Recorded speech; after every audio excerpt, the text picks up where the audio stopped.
খুবই দুঃখিত সেই মুহূর্তে আমার ফোনে চার্জ ছিল না, সেই জন্য ফোনটা সুইচ অফ হয়ে যায়। যাই হোক, এর পরের দুটো পেজ 147 পেজ এবং 181 পেজ আমরা আবার কন্টিনিউ করব।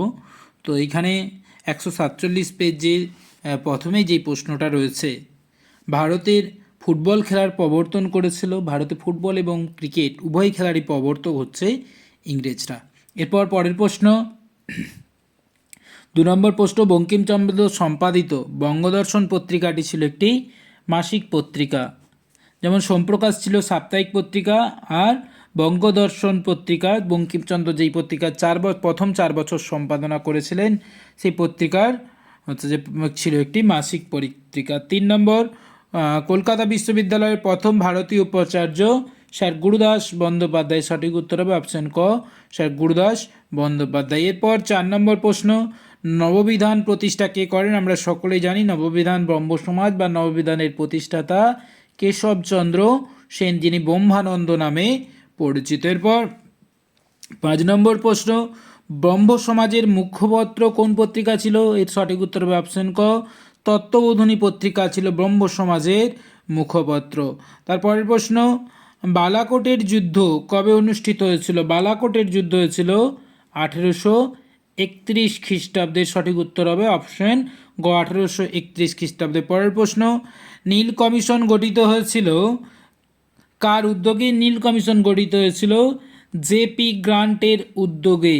এরপরের প্রশ্ন, কাকে বাংলার মুকুটহীন রাজা বলা হয়? বাংলার মুকুটহীন রাজা বলা হয় সুরেন্দ্রনাথ বন্দ্যোপাধ্যায়কে।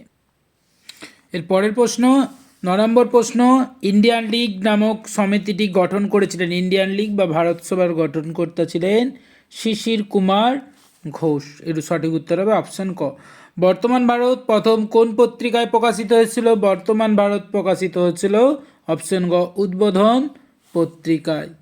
এরপরের প্রশ্ন 11 নম্বর প্রশ্ন, ভারতে হাফটুন পেন্টিং প্রবর্তন করেছিলেন? এই প্রশ্নটার সঙ্গে সকলেই পরিচিত, উপেন্দ্র কিশোর রায়চৌধুরী। এর সঠিক উত্তর হবে।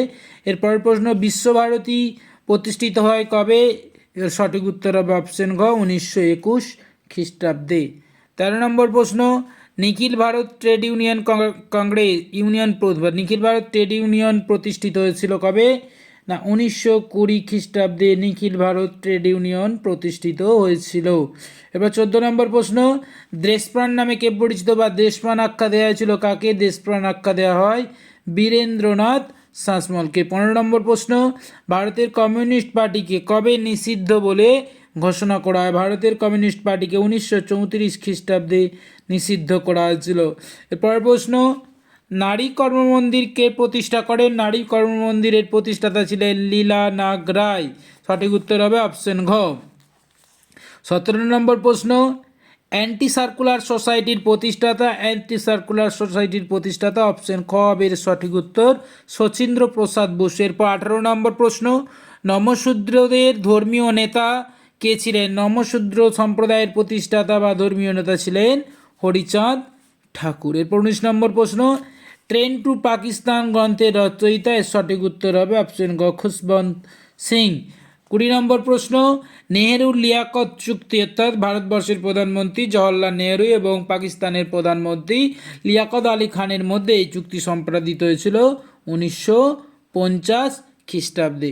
এই ছিল 20টি এমসিকিউ। এরপর এসএকিউ প্রশ্নে চলে যাব। এসএকিউ প্রশ্নের প্রথম প্রশ্ন হচ্ছে, a history of Hindi chemistry এই গ্রন্থের রচয়িতাকে? এই গ্রন্থের রচয়িতা হচ্ছেন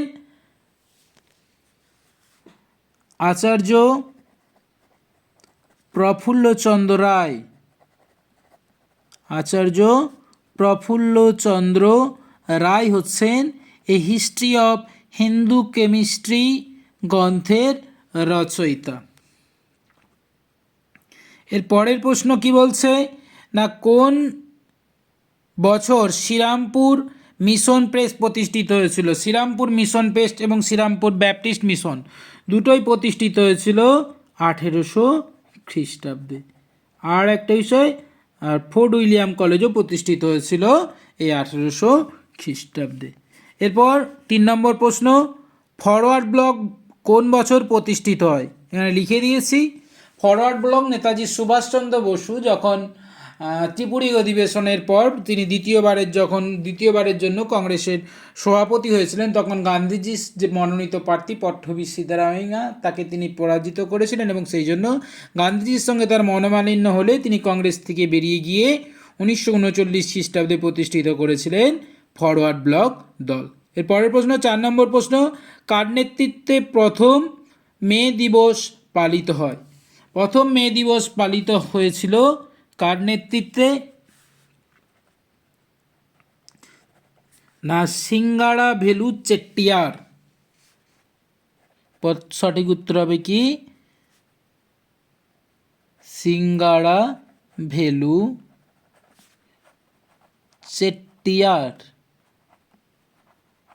সিঙ্গারা ভেলু চেট্টিয়ার নেতৃত্বে প্রথম মে দিবস পালিত হয়। এরপর উপবিভাগ 2-এ কি রয়েছে না সঠিক বা ঠিক ভুল নির্ণয়। এখানে প্রথম বলছে প্রথম বিধবা বিবাহ করেন শ্রীশচন্দ্র ন্যায়রত্ন, এটা হবে সঠিক। তার সঙ্গে কালীমতির প্রথম বিধবা বিবাহ হয়েছিল। 2 নম্বর প্রশ্ন, ভারতসভা ইলবার্ট বিলের বিরোধিতা করেছিল। না, ভারতসভা ইলবার্ট বিলের পক্ষে আন্দোলন করেছিল, এটা ভুল। বাংলায় সশস্ত্র বিপ্লবী আন্দোলনের অন্যতম নেত্রী ছিলেন বাসন্তী দেবী। না, বাসন্তী দেবী বাংলার নেত্রী ছিলেন না, তাই এটা হবে ভুল। এরপর মাতুয়া সম্প্রদায়ের প্রতিষ্ঠাতা শ্রী শ্রী গুরুচাঁদ ঠাকুর। না, মাতুয়া সম্প্রদায়ের প্রতিষ্ঠাতা হচ্ছে হরিচাঁদ ঠাকুর। এরপর স্তম্ভ মিলাও, এটা খুবই সহজ দিয়েছে। রবীন্দ্রনাথ ঠাকুর জীবনস্মৃতি উমেশচন্দ্র দত্ত বামাবধিনী পত্রিকার সম্পাদক ছিলেন। রামমোহন রায় আত্মীয় সভার প্রতিষ্ঠাতা, 1815 খ্রিস্টাব্দে তিনি আত্মীয় সভা প্রতিষ্ঠা করেছিলেন। বঙ্কিমচন্দ্র চট্টোপাধ্যায় তার লেখা আনন্দমঠ উপন্যাসের অন্যতম চরিত্র হচ্ছে দেবী চৌধুরানী। এরপর মানচিত্র এবং তারপর আবার বিবৃতি ব্যাখ্যা। প্রথমে বিবৃতি বলছে বঙ্কিমচন্দ্র আনন্দমঠ উপন্যাস লিখেছিলেন কিসের জন্য? না দেশাত্মবোধ জাগরণের জন্য বা জাতীয়তাবোধ জাগরণের জন্য, তাই এখানে সঠিক উত্তর হবে ব্যাখ্যা 1। দ্বিতীয় বিবৃতি 1906 খ্রিস্টাব্দে জাতীয় শিক্ষা পরিষদ গঠিত হয়েছিল বঙ্গভঙ্গ বিরোধী আন্দোলনের সঙ্গে। এর প্রধান উদ্দেশ্য কী ছিল? না জাতীয় শিক্ষার প্রসার ঘটানো। 3 নম্বর বিবৃতি বখাস্ত আন্দোলনের উদ্দেশ্য ছিল জমি উদ্ধার। এখানে কিভাবে জমি উদ্ধার করতে চেয়েছিল তারা? না খাজনা অনাদারে কেড়ে নেওয়া জমিগুলোকে তারা উদ্ধার করেছিল, অর্থাৎ যে সমস্ত জমিগুলোর খাজনা প্রদান করতে পারেনি গরিব কৃষকরা, সেই সমস্ত জমিগুলোকে পুনরুদ্ধারের এই আন্দোলন হয়েছিল। এরপর 4 নম্বর বিবৃতি কার্লাইল সার্কুলার জারি হয়েছিল বাংলার যে ছাত্র আন্দোলন, সেই ছাত্র আন্দোলনকে জাগরিত করার স্তব্ধ করার জন্য কার্লাইল সার্কুলার জারি হয়েছিল, কিন্তু তার বিরুদ্ধে কী হয়েছিল? Anti circular society